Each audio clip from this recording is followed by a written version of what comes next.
సనాతన ధర్మంకి వైదొలిగాం. చాలా చాలా ఇప్పుడు కూడా తప్పులు చేస్తున్నాం. దేశానికి క్షేమం లేదు. 64 ఏళ్ళయింది దేశం 2 ముక్కలైంది. శాశ్వతంగా శత్రువు ఒకడిని మనమే సృష్టించుకున్నాం. దేశానికి శత్రువు, మన ధర్మానికి శత్రువు. ఇది స్వాతంత్ర్యం అని చెప్పి ముచ్చట పడుతున్నాం మనం. ఏమాత్రం మనకు వివేకం ఉందో దాన్ని బట్టి తెలుస్తుంది. ఇదంతా సనాతన ధర్మానికి వైదొలగడం చేతనే జరిగింది.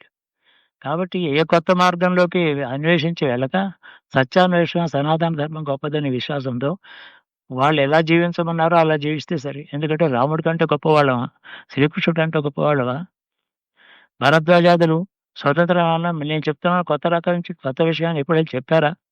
సనాతన ధర్మంలో వాళ్ళకంటే గొప్పవాళ్ళు ఉన్నారా? కొత్త మార్గం చూపించేవారు. భరద్వాజుడి కంటే గొప్పవాడా? వశిష్ఠుడి కంటే గొప్పవాడా వీళ్ళు? స్వతంత్రం ఎలా చేస్తారు? కాబట్టి జగద్గురు ఒక్కడే ఉన్నాడు. అతడు మనలో ఉన్నాడు. అతడు జగద్గురు అంటే జగత్తు సృష్టి నుంచి మొదలు జగత్తు అంతమయ్యే వరకు ఉన్నాడు అతడు. జగత్తు మొత్తం అంతా కథ సాక్షిగా ఉన్నాడు. అందులో వ్యాపించి ఉన్నాడు. వ్యక్తుల్లో వ్యాపించున్నాడు. పశువులో ఉన్నాడు, పక్షులో ఉన్నాడు, పంచభూతాల్లో ఉన్నాడు. ఒకడు ఉన్నాడని చెప్తోంది. అది పరమ సత్యం. దాన్ని వ్యతిరేకించి దాన్ని విమర్శించేది అది అవివేకమే. కాబట్టి అంతర్యామైనటువంటి జగద్గురువు ఉన్నాడే, అతన్ని గురువుగా అనుకుంటే మనకి క్షేమం.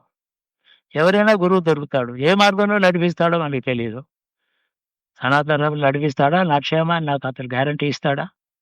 నేను ఎక్కడ ల్యాండ్ అవుతాను, ఏమవుతాను చివరికి? అతనెవరు? అతను కూడా మళ్ళీ 4 రోజుల తర్వాత వెళ్ళిపోయేవాడే కదా! ఆ తర్వాత ఎవరిని అడుగుతాను నేను? ఎందుకీ బాధలు? అంతర్యామైనటువంటి పరమేశ్వరుని గురువుగా భావిస్తే ఏమీ లేదు. అతను నువ్వు ఆ లోపల ఉన్నావు. నువ్వు ఎలా ఉన్నావో, ఏ రూపంలో ఉన్నావో నాకు తెలియదు. నువ్వు గురువు. నీవు అందరికి వశిష్ఠాదులకు కూడా నువ్వే గురువు. త్రిమూర్తులకు కూడా నువ్వే ఉన్నావు లోపల. కాబట్టి నేను యాచిస్తున్నాను. జ్ఞాన మార్గంలో నాకు జ్ఞానం చూపించు, దారి చూపించు, తప్పులు లేకుండా నన్ను కాపాడు. ఏ రూపంలో కాపాడుతావు అని ఆ అంతర్యామికి తల్లి తాను సమర్పించుకుంటే వచ్చే క్షేమం గొప్పది. కాబట్టి గురువు కూడా ఆ దృష్టితోనే చెప్పాలి. నాకు తోచింది చెప్తున్నాను. తప్పులు ఉండొచ్చు, ఉండకపోవచ్చు. నేను చేసిన తప్పుల వల్ల, నేను చెప్పిన తప్పుల వల్ల వీడికి నష్టం లేకుండా నువ్వు కాపాడు.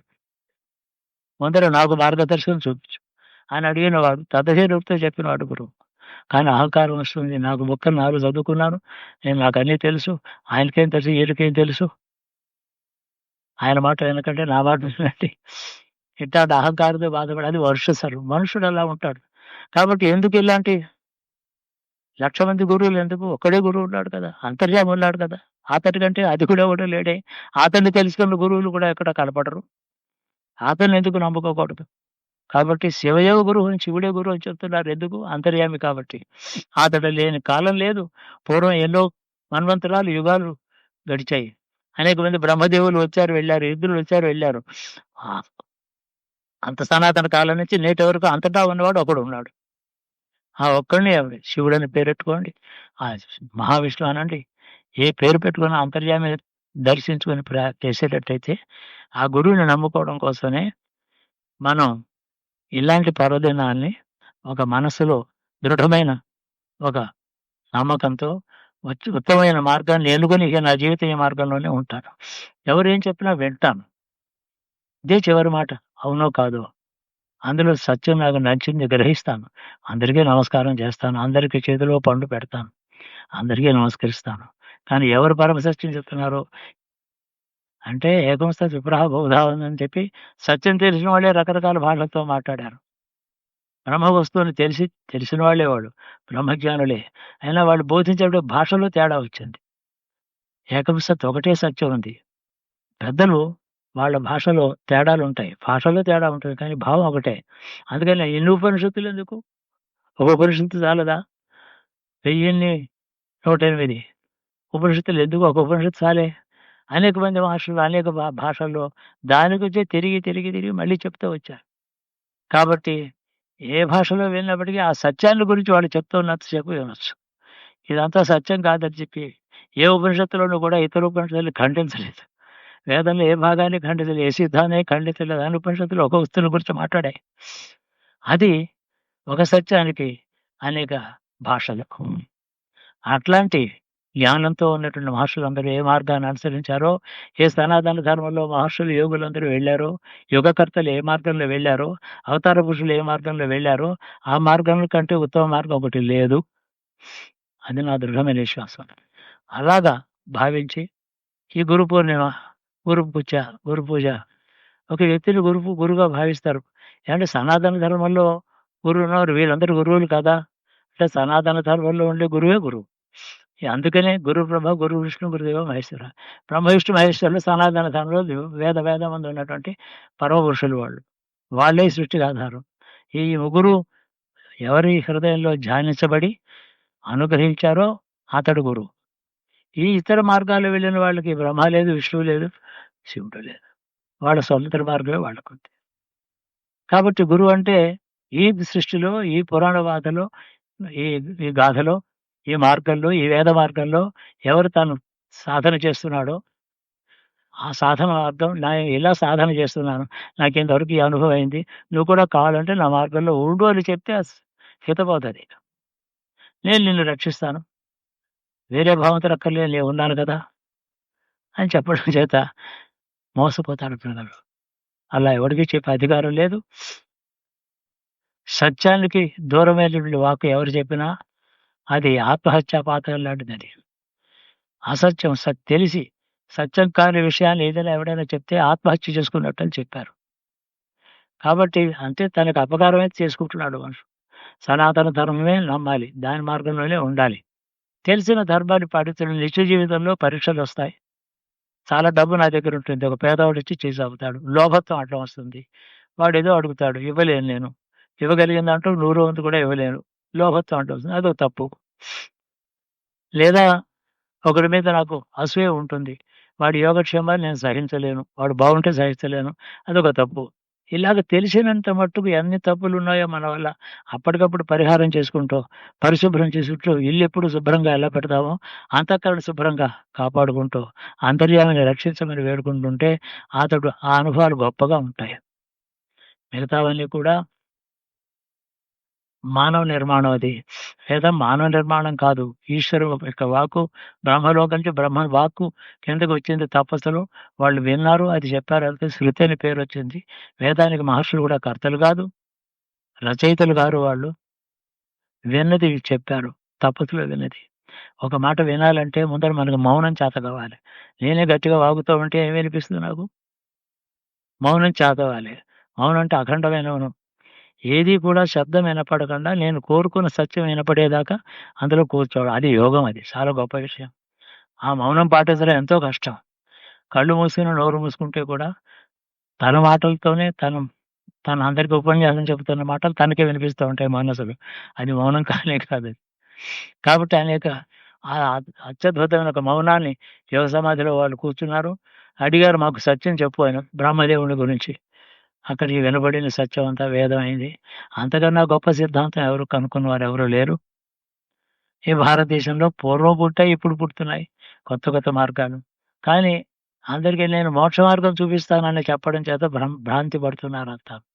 బుద్ధుడు మోక్షాన్ని చూపిస్తానడం చేత ఆ భ్రాంతి. ఎందుకంటే ప్రతి ఆర్యుడికి, భారతదేశంలో పుట్టిన ప్రతి వాడికి కూడా, వాడు చదువుకుని వాడైనా సరే, పశువుల పాలకుడైనా సరే, మోక్షం వస్తుంది దీనివల్ల ఏమో ఆ మార్గంలో పెడదామని అనుకుంటాడు. నాలుగో వస్తువైనటువంటి మోక్షం మీద ఇష్టం లేని భారతీయుడే లేడు. వాడు నాస్తికుడైన మోక్షం కావాలంటాడు ఎప్పుడో మాట చివరి గడియలో. అది కోరని జీవుడే లేడు, ఇక్కడ పుట్టని జీవుడు. మనం అంతా కూడా 1000 జన్మలు ఎత్తాం. ప్రతి జన్మలో ఈ ఇష్టం మాత్రం దాని మీదే అల్టిమేట్‌గా. చివరి చరమ కాలంలో మోక్షం కావాలి. ఆ మోక్షం నేను చూపిస్తాను అన్నవాడు దేవుడిలా కనపడతాడు. ఆ మాట అంటే చాలు. అక్కడ అతన్ని అనుసరిస్తాం. కాబట్టి మనం సనాతన ధర్మం అంటూ ఒకటుందని, అదే మంచి ఉత్తమ మార్గం అని గుర్తుపెట్టుకొని, భగవంతుడినే గురువుగా పెట్టుకొని, ఏ గురువులు కనిపించినా నమస్కారం చేసి పండు చేతిలో పెట్టి, నమో నమః అని చెప్పి మనం వెళ్ళి, మనల్ని మనం రక్షించుకుంటూ, భగవంతుడికి మన శరణాగతి పొంది బాగుంటే అందరికీ బాగుంటుంది. భారతదేశానికి అటువంటి సనాతన ధర్మ శ్రద్ధ అందరికీ వచ్చి, కొత్తగా పుట్టి 100 ఏళ్ళు కూడా ఉండకుండా పోయే మంతాల మీద అలాగా భ్రాంతితో మనుషులు అటు ఇటు వెళ్ళకుండా వచ్చే కాలం ఎప్పుడైతే వస్తుందో ఆనాడు భారతదేశం సౌభాగ్యంగా ఉంటుంది. మధ్య వచ్చిన అవాంతర మతములు ఏవైతే ఉన్నాయో, అసత్యాన్ని ప్రచారం చేసేవి ఉన్నాయో, సనాతన ధర్మాన్ని గురించి వేరు చేసే మతాలు ఎన్నోయో, ఆ బోధలన్నీ చల్లారిపోతే, ఓ విధంగా ప్రజలందరూ సనాతనం ఉందని గుర్తుపెడితే, అందరంటే ఏమిటి? మెజారిటీ అని అర్థం. అందరూ ఉంటారా? ఆ సంగతే తెలియని వాళ్ళు చాలా మంది ఉన్నారు. అలా ఉండేటట్టయితే ఈ భారతదేశంలో మనకొస్తున్న ఆపదలు రకరకాలు. లోపలే మనకు ఆపద కలుగుతోంది. కుమార్గాల వల్ల. బయట నుంచి ఆపద కలుగుతోంది. ప్రపంచంలో భారతదేశానికి గౌరవం కనపడటం లేదు. ఏ ఎయిర్‌పోర్ట్‌లో దిగినా ఇండియన్ అంటే ఓలా చూస్తారు. ప్రత్యక్షంగా ఒక అవమానం మనం కంటికి కనపడుతుంది. ఏ దేశానికెళ్ళినా గౌరవం కనపడదు. మన దేశంలో ఎంబసీలో పనిచే సీనియర్ లేడీ ఆఫీసర్‌ని వాళ్ళు అవమానం చేశారు అమెరికాలో. ఇవి భరించవలసినవి కాదు. చాలా దుర్భరమైనవి, అవమానకరమైనవి, తీవ్రంగా ఖండించవలసినవి. మనందరికి కూడా చాలా కోపం రావాల్సిన విషయాలివి. ఎందుకీ గతి పట్టింది భారతదేశానికి? మామూలుగా చిన్న యూరోపియన్ కంట్రీస్ ఉన్నాయి. గల్ఫ్ కంట్రీస్ ఉన్నాయి. వాటికి కూడా ఉన్న గౌరవం ప్రపంచంలో మనకెందుకు లేదు? ఇంత విజ్ఞానం ఏమైంది? మన విజ్ఞానాన్ని మనమే దూరం చేసుకుంటున్నాం. మన సనాతన ధర్మాన్ని, విజ్ఞానాన్ని మనమే అవమానించుకోవడం చేత దేన్ని అవమానిస్తే మనకుండా అవమానం కలుగుతుందో అటుది సనాతన ధర్మం. కాబట్టి ఈ విషయంలో పూర్తి చేద్దామని ప్రతి సంవత్సరం నేను ఇక్కడ కూర్చొని మీకు చెప్పాల్సిన అవసరమే లేదు. ఈ క్షణం నుంచి మీకు ఈశ్వరుడు లోపల ఉన్నాడని మీరు గుర్తు చేసుకునేటట్టయితే అల్టిమేట్ మెసేజ్ నేను చెప్పగలిగింది ఇంతే. ప్రతి సంవత్సరం కలవాలని రూలు లేదు. మీ గురువు మీ లోపలే ఉన్నాడు. ప్రతివాడు తనకి తనే గురువు. అంటే తన లోపల అంతర్యామి గురువు. చేసి చూడండి, మీకు అది ఆ వాక్కు వినిపిస్తుంది. మీరు సాధన చేసి చూడండి. అక్కడి నుంచి మీకు వాయిస్ వినిపిస్తుంది. లేదా బుద్ధిలో మెసేజ్ కనపడుతుంది. మంచి మార్గం కలుగుతుంది. దాన్ని మీరు నమ్ముకున్నారా? ఈ జన్మలో సిద్ధి కలుగుతుంది. సత్యం తెలుస్తుంది. సత్యం తెలియడమే సిద్ధి. ఇదంటే ఏదో పెద్ద మిరకిల్స్ చేయడం, శక్తి రావడం కాదు. అది కానే కాదు. యోగ విభూతులు కాదు శక్తి అనంటే. విభూతిది. కాబట్టి ఆ మిథ్యా శక్తులవి, అసత్యమైన శక్తులవి. ఏదో ఇంత మట్టి తీసి దాంట్లోంచి చేతిలో పోసి నోట్లో వేసుకోమంటే చక్కెర అయిపోయిందది. అంత మాత్రం చేత జ్ఞానం కలిగిందా? మిథ్యాశక్తులు. అలాంటివి చేయడం చాలా సులభం మీకు చెప్తాను. నేను కూడా నేర్పుతాను మీకు కావాలంటే. వద్దు. అది వద్దే వద్దు. మనం ఎప్పుడు కూడా సత్యాన్వేషణ, సత్యమేదో అది సత్యం. సత్యమే కావాలి. సత్యమేవ జయతే. ఇహంలో ఇక్కడ నిత్య జీవితంలో, సామాన్య జీవితంలో కూడా సత్యమే జయిస్తుంది. అల్టిమేట్‌గా కూడా సత్యమే జయిస్తుంది. ఆ సత్యమే పరమేశ్వరుడు లోపల ఉన్నాడు. అది బాగా గుర్తుపెట్టుకోమని నేను ఆ మాట చెప్పడానికే ఇక్కడ కూర్చున్నాను. తర్వాత మనం రేపటి నుంచి కలుసుకోకపోయినా ఏం పర్వాలేదు. ఇది అల్టిమేట్ మెసేజ్. నా అభిప్రాయం అది. అందుకనే మిమ్మల్ని అందరిని కూడా నేను నేను ఏ ఈశ్వరుడిని నేను నమ్ముకున్నానో, ఆ ఈశ్వరుడైతే నాకు కొంచెం కాస్త అజ్ఞానం తొలగించగలిగాడో, నాలాంటి వాడికి చాలా కఠినమైన అజ్ఞానం అది. తొలగించగలిగాడు. అలాంటి వాడు మిమ్మల్ని అందరిని రక్షించుగాక. మీ అంతర్యామిగా ఎదురు ఉండుగాక. మీ మార్గం అతడే నిర్ణయించునుగాక. మీకు ముందు వెనుక అతడే నడవాలి. ఇతరమైనటువంటి అసత్యమైనటువంటి సిద్ధాంతాలు కంటికి కనపడకూడదు, చెవికి వినపడకుండా ఆయన మిమ్మల్ని అందరిని రక్షించాలని శివుడిని వేడుకుంటున్నాను. ఇక ఇహంలో ఏముంది? పాప, పిల్లలు, భార్య, పిల్లలు, ఆస్తి, పాస్తి ఇవన్నీ ఎలాగో క్షేమంగానే ఉంటాయి. శాశ్వతమైన క్షేమం దేనికి లేదు. తాత్కాలిక క్షేమం ఉంది. డబ్బు సంపాదించే వరకు ఏమీ లేనప్పుడు సంపాదన అంటాం. మొన్న లేదు, ఇవాళ వచ్చింది. రేపు ఉంటుందేమిటి? నమ్మకం లేదు. కాబట్టి అశాశ్వతమైనటువంటి యోగములు ఉన్నాయే సంతోషాలు, సంతోషాన్నిచ్చేవి. వాటికంత ప్రాధాన్యత ఇవ్వొద్దు. ఎప్పుడు ఏదో ఒకటి జరుగుతూనే ఉంటుంది సూర్యాస్తమయాల వల్ల. కాబట్టి శాశ్వతమైనటువంటి మార్గదర్శకుడైన ఈశ్వరుడు నాకు ముందు వెనక నడవాలి. నా పిల్లల్ని రక్షిస్తే ఆఖరి రక్షించాలి. రక్షించడం అంటే సరైన మార్గంలో నా పిల్లల్ని కూడా నడిపించాలి. నా భక్తుల్ని, నా మిత్రుల్ని, నా సేవకుల్ని, నా ఇంట్లో పనిచేసే పని మనుషులను కూడా ఈశ్వరుడే రక్షించాలి అనేటటువంటి సార్వజనీన అందరి యొక్క క్షేమం ఎప్పుడైతే అడిగామో అది ముక్తి హేతువే. ఇదే అల్టిమేట్ మెసేజ్. ఎంత టైం తీసుకున్నానో తెలీదు. శివో రక్షతు, శివో రక్షతు, శివో రక్షతు. అందరినీ శివుడు రక్షించునుగాక. భారతదేశాన్ని పరమేశ్వరుడు రక్షించునుగాక. కుమతములను దూరం చేయునుగాక. సన్మతములను చక్కగా ప్రజల హృదయాల్లో స్థాపించునుగాక. సత్యమేదో ప్రజలకి అంతఃకరణలో తెలిసేటట్టు అంతర్యామిగా తానే అందరినీ అంతర్యామిగా రక్షించునుగాక.